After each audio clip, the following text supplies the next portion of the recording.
Urdu talk के सामीन को रिजवान खालिद का पुरखुलूस आदाब। बेसबब देते हैं क्यों लोग मुबारकबादें, फैज अहमद फैज के खूबसूरत कलाम के साथ हाजिर हूँ। ऐ नए साल बता तुझ में नयापन क्या है, हर तरफ खल्क ने क्यों शोर मचा रखा है। रोशनी दिन की वही, तारों भरी रात वही, आज हमको नजर आती है हर एक बात वही।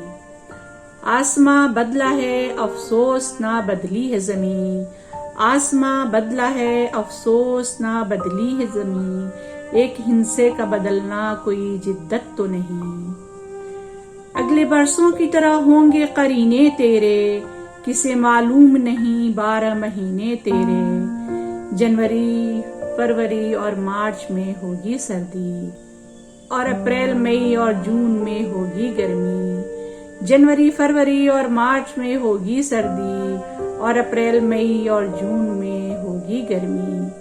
तेरा मन दहर में कुछ खोएगा कुछ पाएगा, तेरा मन दहर में कुछ खोएगा कुछ पाएगा, अपनी मियाद बसर करके चला जाएगा।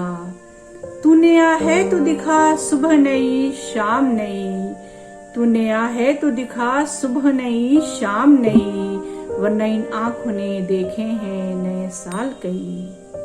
बेसबब देते हैं क्यों लोग मुबारकबादें, क्या सभी भूल गए वक्त की कड़वी यादें, क्या सभी भूल गए वक्त की कड़वी यादें। तेरी आमद से घटी उम्र जहां से सबकी, तेरी आमद से घटी उम्र जहां से सबकी, फैज ने लिखी है ये नज्म निराले ढबकी, फैज ने लिखी है ये नज्म निराले ढबकी। तूने आ है तो दिखा सुबह नई शाम नई, वरना इन आंखों ने देखे हैं नए साल कई।